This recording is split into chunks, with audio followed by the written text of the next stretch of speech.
Chapter 3, PowerPoint continued. Wow, that sounds exciting. Customer service. Successful service technicians know the HVACR systems, service and repair work, know how to meet the needs of a customer, understand business operations. Customer relations, the way that a business interacts with customers. One of the keys to a successful business is customer relations. I'm going to talk about this for a few moments. This is the most important part of your job. Fixing it, yeah, that's important. But if you don't give excellent customer service, if you don't go above and beyond, you won't be back. And I own my own company, and my phone would ring at 3 o'clock in the morning on a Sunday, or I was out at a movie on Saturday night and my phone would ring. I walked out of the theater and talked to that customer. Because if they didn't get a hold of me, they'd probably call someone else and they might like them better. Not that I wasn't a likable guy, but they might like the green colored trucks they have. Mine was white.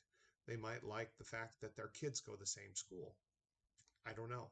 But you never want to give them that opportunity. So customer service, you don't want them to call someone else because you might not have did just a great job that you thought you were going to do. So customer service is everything in the business. Um, if you're McDonald's or Walmart, yeah, you can make a lot of people angry and you still go back because they got a corner in the market. They're the cheapest, they're the fastest.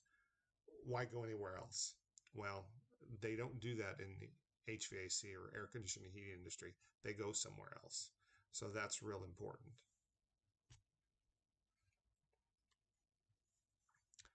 Neat appearance, company uniform, and work shirt. Um, this is real important. Uh, this technician's got jeans on, which isn't bad. Some people, okay, but you need to have a nice shirt. You got to have it cleaned. When I worked, even for another company, I carried all my uniform shirts and a few of my uniform pants in the back of my truck because it gets hot and sweaty. Take that old shirt off, put a new one on. You look brand new. It looks like you just got out of bed. So well, it doesn't sound good. It looks like you've been up and took a shower and pressed your shirt and went back to work. So yeah, keep a clean uniform. Make sure you look good.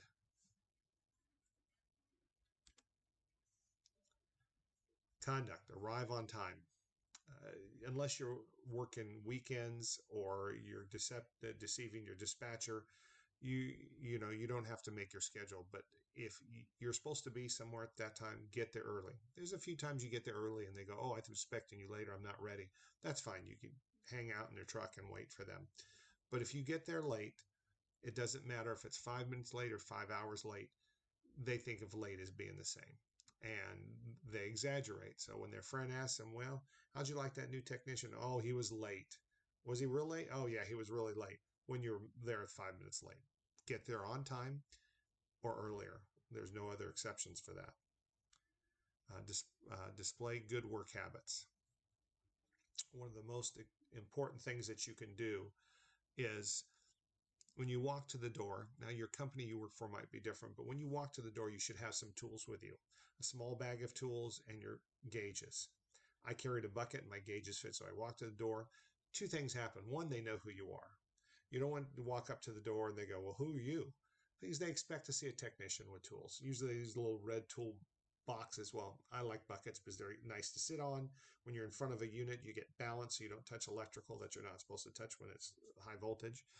And the other thing they're going to look at is how many times you walk in back for your truck. Even though this might be a flat rate job and you can charge them the same thing, whether you're there an hour or 6 hours, they still see that trip back and forth to the truck as a waste of time. They don't understand that. So go there, your invoice, your phone, because you're going to need to take pictures of everything, and your bucket of tools. I think it's much better to start off with that. Plus, they know who you are. And I'll tell you a story. I grew up in a bad area of Los Angeles. My first job when I was 14 was Fuller Brush. It's an old company. You might have heard of them. You have this big leather bag and you open up, it's the 3 compartment bag, and you'd have sell brushes and combs and whatnots and stuff like that. So when you got to the door, you didn't knock at the door until that case was open because they figured if the case was open, they had to talk to you because you did so much work to open the case. and it opened like a tri-fold thing, so it's set up like a display. So bringing your tools with you is a good thing. Work accurately and efficiently. Again, if they don't think you're being efficient, they're going to think their bill's going up. That's why this costs so much money, because this guy doesn't know what he's doing. But work accurately but efficient, but take the time you need to do it right. Respect the customer's property. You'll find out in a lot of units by the outdoor condensing units, they shouldn't be there, but they'll have plants growing around them, and you'll step on them, you'll break them, you'll have to push them out of the way to get in, and sometimes they get damaged. Make sure you let them know the bushes are really too close, and before you break them, and let them know that you might damage them a little bit, get into the unit, but you have to get in there, and they're fine with that. Just let them know in up front. And the other thing is, when you make a mess, clean it up and go beyond that point. If you made a little mess by the unit that's in the garage, clean it up. Go ahead and sweep their whole garage. It'll take you 5 minutes. And if they don't even see you sweeping it, but if they do see you sweeping that floor, they'll go, man, this guy's great. He's sweeping my floor for me. Some will say, oh, you're going to charge me for that? Say, no, the bill's already stopped. So, but it's good to do it. Respect companies' vehicles and equipment. Before I say that, respect the customer's vehicles. A lot of times you have to walk up the driveway where their cars are. There might be two beside each other, and you'll walk in the garage where there's a car, and you'll have to go around it. Be careful not to bump into it with your tools. The thing that really gets guys in trouble is they hang keys on a hook from their side, and they walk near a car and their keys scratch it. Try not to do that. And then your company's vehicles. Make sure you keep it clean, organized, and neat. Don't drive erratic. Most companies now have GPS on it, so they know when you speed, so don't do that. Here's a great video on customer service. I liked it, so I thought I'd play it for you.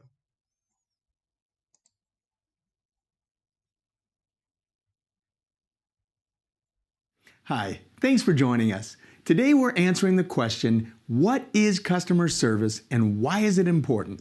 The 7 essentials to excellent customer service.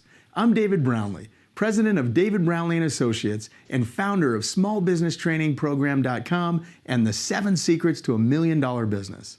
If you're a business owner or entrepreneur, you know how frustrating it can be when clients are not happy with your product or service, whether or not it's you or your company's fault. Especially with websites like Yelp and Angie's List, Google reviews, customer service is more important than ever to get right. It can literally crush your business if you screw it up. Within minutes, hundreds, thousands, or even millions of prospective customers can see your company's bad reviews. That's heavy. On the flip side, they can also see your good reviews, which is what we'll focus on today. Providing excellent customer service that will exceed client expectations, give you loyal customers with repeat business, and eventually increase your revenues and grow your business. In this video, we're going to highlight 7 essential elements to excellent customer service that will build that loyalty and repeat customers for you and your brand. You can do this by putting these essentials to work in your business today. So let's get started. Number 1, be aware of the 3 things every customer wants when it comes to your customer service. Your customer psychology plays a key role in how they perceive your company's customer service. First, your customers want to be heard. They want to be heard all the time, but especially when they have a problem with your product or service.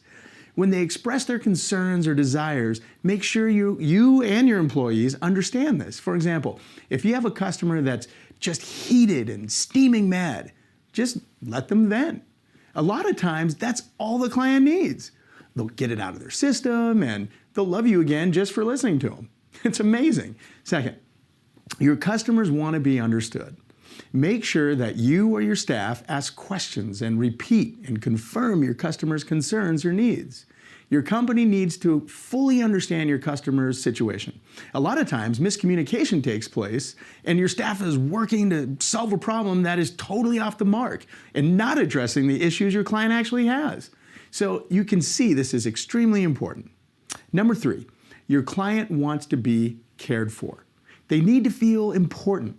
You and your staff need to show concern for them and show an effort to solve their problem and accommodate their requests. Regardless if they can accommodate them or not, depending on your company's policies, they want to see the effort being made. A lot of times you won't be able to accommodate their requests, but the customer appreciates the effort. Moving on to number 2 of the 7 essentials, write this down. S-E-C, SEC. This is an acronym I came up with because it only takes a sec to do. But it's so important in your customer interaction that it can make or break your sale and determine whether or not your customers will even come back. You have to remember it. S-E-C, SEC. It stands for smile, eye contact, and comment. Make sure you write this down. Smile, eye contact, and comment. Smiles are contagious. When you're greeted by a smiling representative of a company that appears happy and glad to see you, and it's your instinct to smile back. You're ready for your interaction with this company. I mean, even if you've had a crappy day, and if the rep does it right, you will smile back. You may realize, oh, I'm grumpy, and consciously wipe that grin off your face. But your instinct is to smile back. And even when you're angry, we expect subconsciously to be greeted by customer service reps, salespeople, servers in restaurants with a smile. Service with a smile. We expect it. Although it's harder and harder to find that in companies, right? For example, I fly a lot. And with everything that's been going on with the airlines these days, with budget cuts, flight delays, increased security, etc., those folks that work for the airlines, from the front desk to the flight attendants, aren't always the nicest people to deal with. I get that they're underpaid and lack of job security, etc., but simple smile and greeting would make all the difference in the world, right? Even if they say the right thing. Welcome to Delta. We know you have a lot of choices when you fly. We're glad you picked us. Where are you flying to today? They're the right words, but when those smile, it doesn't make you exactly feel warm and fuzzy inside, does it? Okay, you get my point. But this is huge. Next, make sure you or your reps make eye contact with the customer. Eye contact shows that you're ready to engage them and ready to help them in some way. It shows you care about what they're about to tell you and you're listening to them. Make sure you use eye contact in combination with the smile, because you don't want to freak anybody out, just staring at them. Then you want to make a friendly comment to them. It could be about the weather or lighthearted current events. You can even compliment the client on either their clothing or some jewelry that you like, etc. But, be sincere. And fellas, be careful with your compliments to women. Keep it classy and not creepy. That's important. The third element to excellent customer service is to listen to the customer. Remember, your clients want to be heard and understood. The only way to do that is to really listen to what they're saying. Acknowledge what they said and repeat it back to them so you're sure that you're addressing the right issue. Many times, angry customers will stop pursuing further action on your part after they know they've been heard and that you care about them and their needs. It sounds too good to be true, but it is. They sometimes actually feel guilty for causing you grief and will apologize to you at this point. When that happens, you know you're doing this right.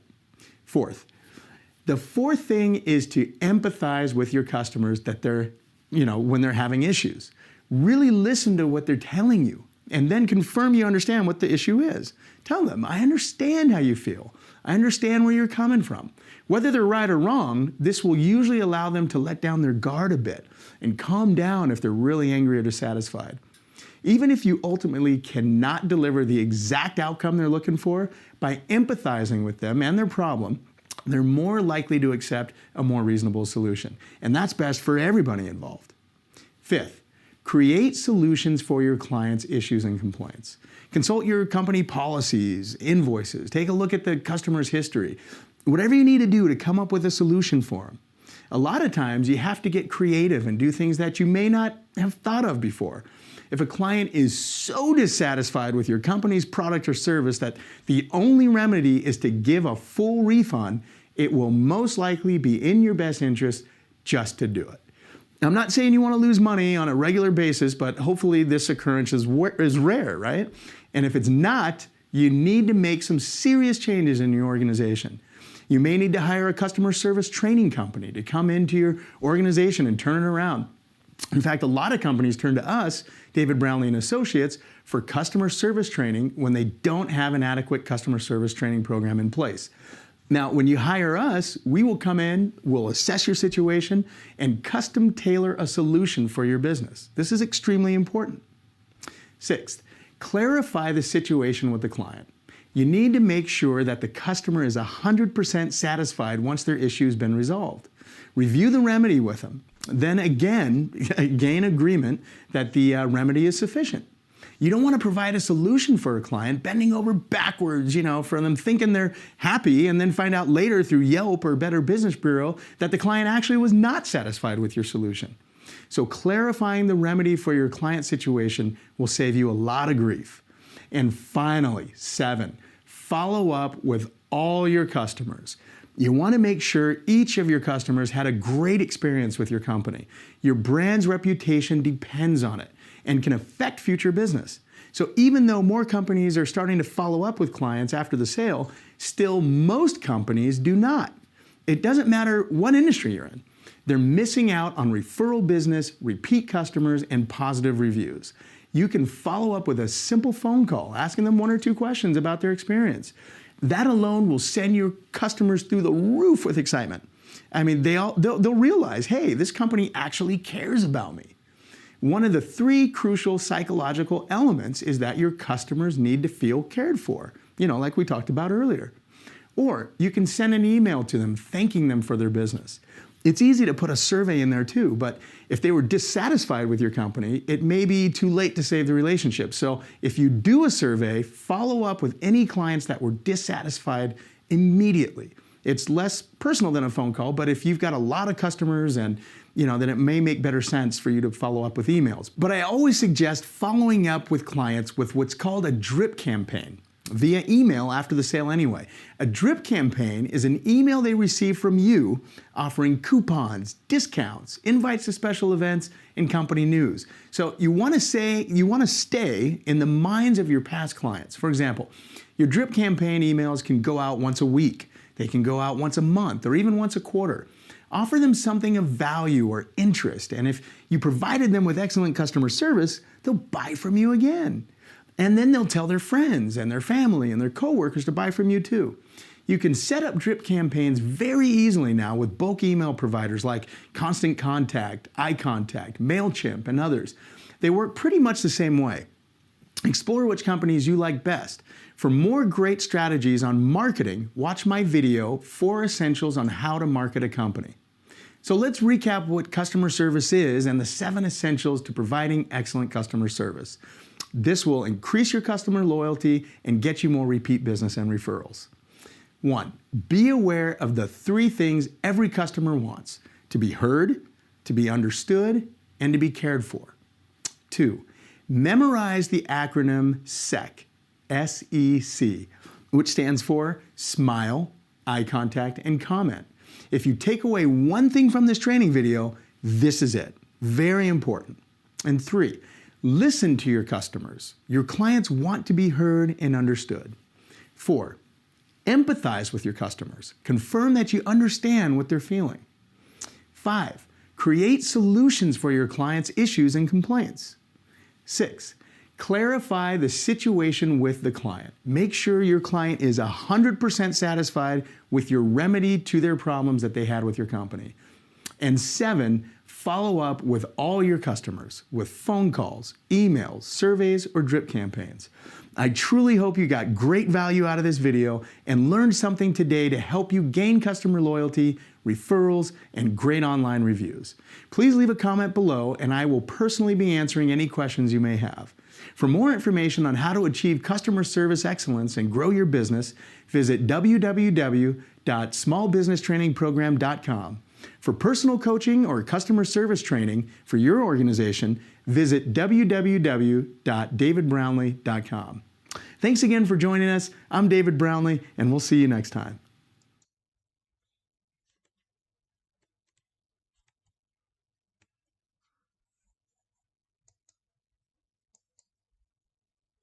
Arriving on the job. You walk up to the door with your tool bucket or your toolbox and your gauges on you. You state your name. Tell them who you are. Identify your company. Confirm the problem, the equipment problem. Lets them know that you didn't go there blind, that someone had filled you in. Then you can ask them what has occurred. When was the problem first noticed? And how many times has it occurred? Be polite and patient. A lot of times they're going to sit there and they're going to stutter about it because they don't remember. Don't rush them through it. Take the time. It's only a few extra minutes out of your life. It will really make them feel comfortable. Listen to the customer and show interest. Nod your head. Go, I understand. Then when they're through telling you, repeat what they said back to you, just so you heard it the way they heard it or said it. Make sure they know the problems that you know those problems, rather. Stay tuned for part 4.